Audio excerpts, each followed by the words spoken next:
Hello, अस्सलाम वालेकुम। मैं प्रोफेसर शमीम अहमद अपने यूट्यूब चैनल पर आप लोगों से मुखातिब हूँ। आज की बात में मैं बात करूँगा फैमिलीज़ के बारे में, which is social problems with in the families. देखिए, फैमिलीज़ का मतलब सिर्फ माँ बाप बच्चे नहीं है। फैमिली के अंदर जब आप बड़े हो जाते हैं, सास है, बहू है, बेटे की शादी होती है तो एक दूसरी लड़की आती है आपके घर में। वो डिफरेंट बैकग्राउंड से आती है, डिफरेंट एनवायरनमेंट से आती है, और आपकी बेटी दूसरों के घरों में जाती है। ये नहीं आप ही के आती है, आपकी भी जाती है। लेकिन इसके ऊपर हज़ारों आर्टिकल्स हो गए, हज़ारों बातें आ गई, और सास बहू का जो मामला है ये बहुत ही पॉपुलर भी है, फेमस भी है, बिटर भी है। बिटर इसलिए है कि इसमें दो चीज़ें होती हैं कि वो लड़की अपना घर, अपना माहौल छोड़ के आती है, जिसे आप बहू कह रहे हैं। तो हमारा सास ससुर का, यानी लड़के के पेरेंट्स का और लड़के का बिहेवियर ऐसा होना चाहिए कि उसे आप एक अजनबी माहौल ना लगे, चूँकि ज़िंदगी भर उसे अब आप ही के साथ रहना है और आपको उसके साथ रहना है।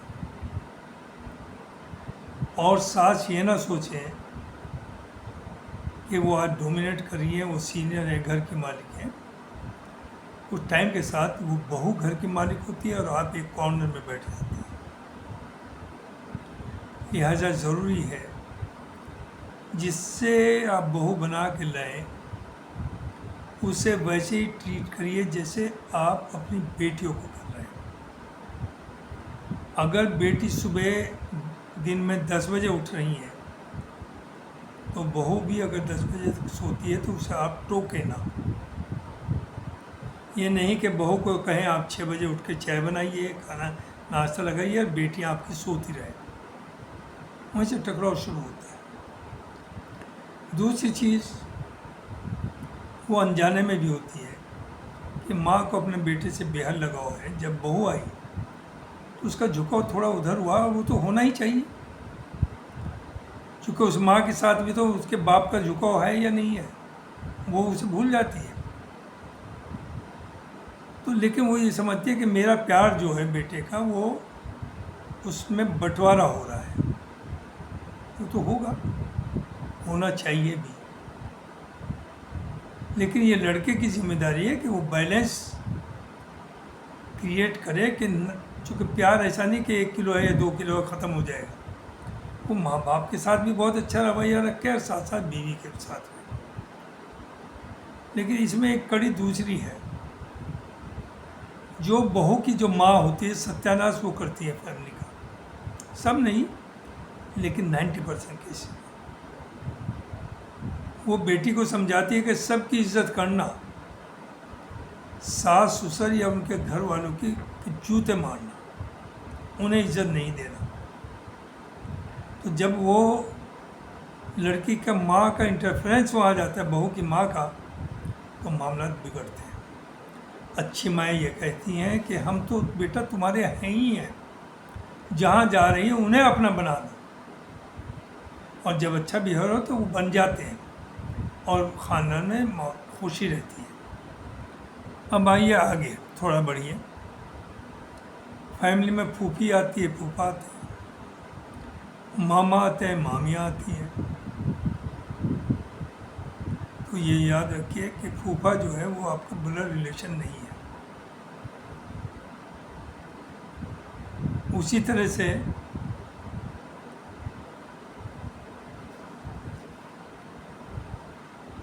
जहाँ आपकी बेटी गई है वहाँ दामाद भी आपका रिश्तेदार है, जाहिर है, बेटी का हस्बैंड है, वो भी आपका ब्लड रिलेशन नहीं है। तो अगर फूफा या दामाद गलत मिल गए तो भी मामला बिगड़ जाता है। तो ये चीज़ें बड़ी डेलिकेट हैं जिन्हें साथ लेकर के समझदारी के साथ चलना है और बैलेंस रखना है। और देखिए खुशी इसी में है कि जो सब मिल कर के रहें। कभी कभी ये नज़र आता है कि मेरा छोटे भाई ने ज़्यादा खा लिया या छोटे भाई कहता है बड़े ने खा लिया, और इसमें ज़्यादातर जो प्रॉब्लम आती है वो भाइयों के बीच में बहुत कम आती है। यह आती है बहुओं की वजह से, चूँकि एक की बीवी एक बैकग्राउंड से आई, दूसरे की दूसरी से आई, ना तो उन दोनों का आपसे कोई बड़ा रिलेशन है, ना उनका आपस में कोई रिलेशन है। उनकी लॉयल्टी अपने मियाँ से है, अपने बच्चों से है। उनकी लॉयल्टी सास ससुर से नहीं है, बहू की। अगर वो रखती है लॉयल्टी तो इससे अच्छी तो दुनिया में कोई बात ही नहीं है, और उससे हैप्पी फैमिली कोई हो ही कि नहीं। लेकिन आप उसे फॉर ग्रांटेड ना लें। अगर नहीं भी तो नो प्रॉब्लम, उसे you have to accept it, क्योंकि this is the reality, she not your blood relation. तो आप जो बेटे से एक्सपेक्ट करें वो बहू से ना करिए। हाँ, बहू से तभी करिए जो आप बहू के लिए उसे भी अपनी बेटी के बराबर मानते हैं। अब कभी कभी क्या होता है कि बेटे से तो प्यार है, बहू से नफरत है, वो नहीं चलेगा। अगर बेटे से प्यार है तो बहू से भी आपको प्यार करना पड़ेगा, उसके आगे बढ़िए। कि बहू से भी नफरत है, बेटे से भी चाहे नफरत हो, पोते पोतियों से या उधर नवासे से, आपके दामाद से भले ही झगड़ा हो, नवासे नवासियों को आप गले लगाते हैं, उनसे समझते हैं कि वो आपसे ज़्यादा, उनसे ज़्यादा आपको कोई प्यारा नहीं। ऐसा नहीं, आपकी मजबूरी है, क्योंकि आपके लिए बेटा है या वो बेटी के बच्चे हैं या बेटे के, तो बेटी की वजह से उनसे रिश्ता है आपका, और उधर बेटी की वजह से नवासों से, नवासी से रिश्ता है।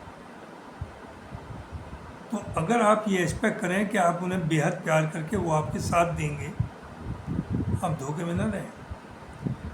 अल्लाह ना करे ऐसा मौका है, लेकिन अगर ऐसा मौका आता है कि पोते पोती को दे हैव टू चूज दादा दादी और मामा माँ, अब्बा अम्मा, तो वो अब्बा माँ के साथ जाएंगे, and then you will be shock. आप बहुत तकलीफ में होंगे, अरे ये क्या हो गया। अरे भाई वो तो नेचुरल है और होना भी चाहिए।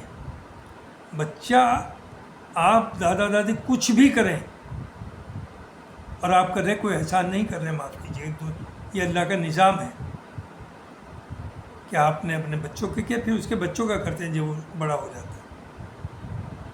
लेकिन आप कहते हैं ये तो अजीब व गरीब सा, हमने इतना किया, ये तो माँ बाप की सुनना चाहिए, उसमें नथिंग रॉन्ग। वैसे ही नवासी की बात है, क्या आपका फ़र्ज़ है जो भी आप पास है, जो मैक्सिमम कर सकते हैं उन बच्चों के लिए करें, लेकिन नॉट विद द एक्सपेक्टेशन कि अगर they have to choose between नाना नानी और अब्बा अम्मा, वो आपको चूज़ करेंगे। No, they should choose their parents, अब्बा अम्मा। तो इसलिए ये रिलेशनशिप बहुत डेलिकेट है, इसे बहुत संभाल के चलाना है। दूसरी तरफ कुछ पेरेंट्स ऐसे हैं, कुछ क्या मेजॉरिटी 90%, मोर देन 90%, कि वो चाहते हैं मेरे 4 या 5 बच्चे हैं, बेटा बेटी बहू, बहू नहीं, बेटा बेटी, सब मिलजुल करके रहें, बड़ी मोहब्बत से रहें। एक है उस पर ज़्यादा है तो दूसरे को दे। लेकिन कभी वो ये नहीं सोचते कि उसके जो भाई बहन हैं उस बाप के, क्या वो उनसे मिलजुल कर वैसे रह रहा है। बच्चे उस चीज़ को देखते हैं। आप खुद तो अपने भाई बहनों से बहुत मोहब्बत प्यार से मिल के नहीं रहते, और बच्चों से आप उम्मीद करें वो रहेंगे। जिस दिन आप मरेंगे उसी दिन सब तितर बितर हो जाएगा, कोई मिल के नहीं रहेगा, क्योंकि उन्होंने ये सीखा है आप ही से कि आपने अपने भाई बहनों के साथ क्या किया। अगर आपने बहुत अच्छा बर्ताव किया तो वो भी आपस में एक दूसरे के साथ बर्ताव करेंगे। लेकिन यहाँ मैंने ऐसे केसेस देखे हैं, यहाँ नहीं, सब जगह, अलीगढ़ में भी है, कि 2 सगी बहनें 2 सगे भाइयों के साथ हैं और आपस में किसी ब्याह शादी मरने जीने तक में आना जाना नहीं है। जबकि ये उम्मीद की जाती है कि सगी बहनें सगे भाइयों के, तो उनमें तो एक बहुत बड़ी बॉन्डिंग होनी चाहिए, और होती है। लेकिन ऐसे भी केसेस हैं जहाँ बिल्कुल दे हेट ईच अदर, ये है खुदगर्जी की हालत। I know some of the families in Aligarh and other places also कि भाई बहनों में इतना प्यार है, बहनें आ गई वो अलग चलना भी चाहती हैं तो देश है, उन्होंने उन्हें पहले कह दिया कि आप मेरी बीवी हैं, मैं आपका मियाँ हूँ, हर तरह की ख्वाहिश, हर तरह की आपकी पूरी करूँगा, लेकिन भाइयों के मामले में आप बोलेंगे नहीं, डोंट इंटरफेयर। और बड़ी मोहब्बत से रहे, एक दूसरे की मदद करी, एक दूसरे की तकलीफ उसमें रहे, and they are the I think happiest families, सबसे हैप्पी फैमिलीज है। मैं यहाँ नाम नहीं लेना चाहता हूँ, लेकिन मेरे करीबी जिन्हें रिलेशंस कहिए उनमें भी मैं देख रहा हूँ कि जिस मोहब्बत से तीसरी चौथी जनरेशन आ गई, लेकिन जिस तरह से उनमें बॉन्डिंग है, मोहब्बत है, प्यार है, एक दूसरे के लिए हर वक्त खड़े हुए हैं, उसे देख के बड़ी खुशी होती है और वही ज़िंदगी है। अदरवाइज इस तरह के लोग जो भाई भाई से मोहब्बत नहीं करता, माँ बाप के साथ बुरा बर्ताव करता है, उनका आखिर भी बिगड़ता है।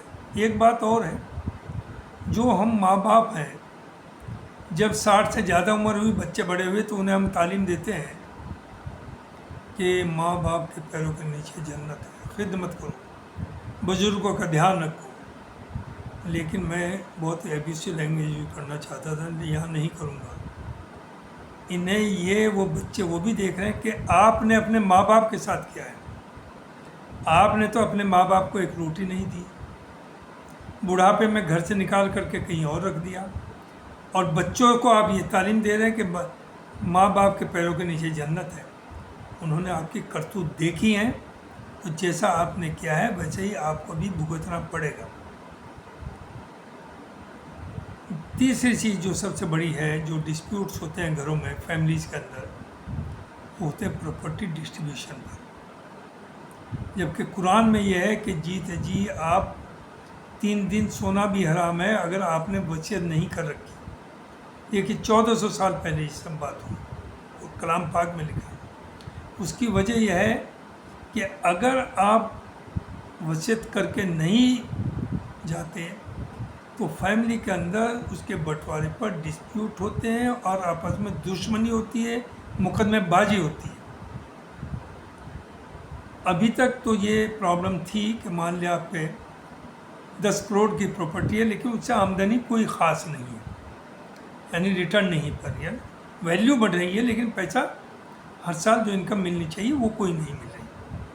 तो अगर आप माँ बाप चाहें कि उसका बंटवारा दे के वसीयत भी नहीं चलती, कभी कभी उसमें भी झंझट आ जाते हैं बाद में। बेस्ट है रजिस्ट्री, लेकिन रजिस्ट्री करने में इतना पैसा कहाँ से लाएगा? तो गवर्नमेंट ने यही देख करके कि यूपी के अंदर अकेले के more than 1 crore family disputes courts के अंदर हैं, 10-10 साल से वो आपस में चल रहे हैं, फैमिली बर्बाद हो रही है, दुश्मनियाँ हो रही हैं। तो गवर्नमेंट एक कानून लाई है यूपी में कि ब्लड रिलेशंस के अंदर, और उसकी डेफिनेशन भी बड़ी कर दी। पहले दामाद या बहू ब्लड रिलेशन में नहीं आती थी, but they have included it.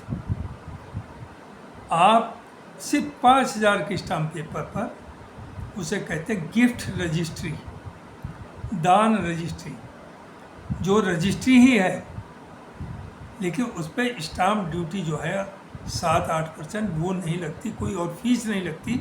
सिर्फ 5000 में आप रजिस्ट्री कर सकते हैं अपने ब्लड रिलेशंस में। तो जो पेरेंट्स हैं उन्हें चाहिए, उनके पास जो लड़की हैं या लड़के हैं, जो जिसे देना चाहे, क्योंकि अगर बाप की प्रॉपर्टी है वो मालिक है उसका, वो एक को ज़्यादा दे एक को कम दे, वो उसका राइट है, वो कर सकता है।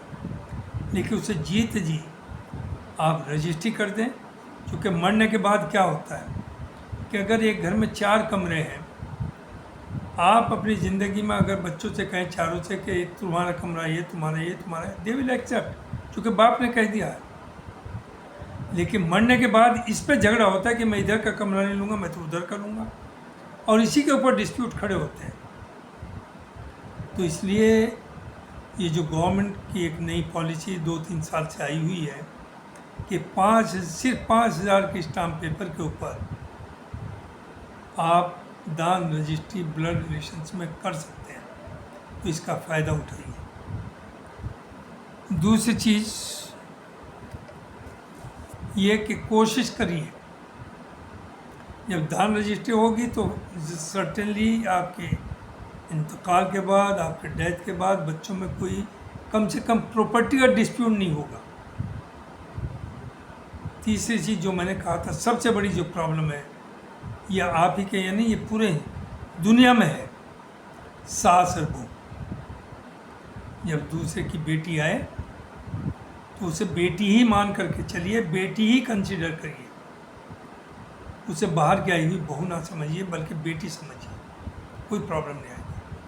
और उस बहू की माँ को यही इंस्ट्रक्शन होनी चाहिए कि आप कभी भी उनके इंटरनल मैटर्स में इंटरफेयर ना करें, लड़की को कोई रह ना दे। जिसकी शादी हो गई वो लड़की जिम्मेदार है, वो जानती है मुझे कैसे रहना है, कैसे करना है, क्या करना। लेकिन ये जो माया है ना, ये चैन से नहीं बैठने देना चाहती, ये हर घर में डिस्प्यूट खड़ा कर दे, जंग खड़ा कराती। इस चीज़ से बचना है। तो जो अपनी बेटी के साथ वो चढ़ा रही है माँ बहू की, उसके यहाँ भी बहू आती है, ये याद रखें, उसकी भी एक माँ है। तो ये चेन तो चलती रहेगी, कभी ख़त्म नहीं होगी, लिहाजा इसे ख़त्म कर देनी चाहिए। यही मुझे कहना था। आप पोते पोतियों के, नवासे नवासियों के लिए आपकी ज़िम्मेदारी है, आपका फ़र्ज़ है कि जो भी आप कुछ कर सकते हैं वो करिए, लेकिन नॉट विद द एक्सपेक्टेशन कि अगर sometimes they have to choose between two, आपको क्यों नहीं चूज किया। चूँकि सर्टेनली माँ बाप से बड़ी चीज़ दुनिया में कोई नहीं है, सबसे बड़ी चीज़ माँ बाप है। आपके लिए आपको औलाद है, आपके पोते पोती नवासियों के लिए उनके माँ बाप है। ये जहन में रखिए, तो कभी डिप्रेशन में नहीं जाएंगे आप, कभी आपको प्रॉब्लम नहीं होगी। तो यही मुझे कहना था। कभी कभी ये आम बातें हैं, हर आदमी जानता है, लेकिन पब्लिक में कहते हुए डरते हैं, अपना दुख बताते हुए डरते हैं, दे डोंट शेयर। लेकिन इन चीज़ों का ध्यान रखिए, फैमिली खुश रहेगी। And let me say about my self, I am the happiest person. I have 2 daughters, one settled in New Zealand, another in Canada. I have one son who did master degree from Glasgow University, UK. He is in Qatar. मेरी बहू जो है वो डिब्रूगढ़ आसाम से है, और अल्लाह से दुआ करता हूँ अल्लाह सबको ऐसी बहू दे दे तो दुनिया में कोई क्राइसिस ही ना रहे, बहू सास वाला मामला कोई रहे ना, बहू ससुर वाला रहे ही ना। I am proud of them, I am proud of my daughters, my son in laws, ख़ास तौर से my daughter in law, my बहू। आई नेवर कंसिडर, यहाँ यूज़ कर रहा हूँ वर्ड बहू का, otherwise she is my third daughter. Always I consider her third daughter. और मैं जितनी जो भी कुछ करता हूँ उसी से डिस्कशन करता हूँ, उसी से डिस्कस करता हूँ। I give her more important then anybody else in the family, and so I am the happiest person enjoying life. Thank you very much, बहुत बहुत शुक्रिया।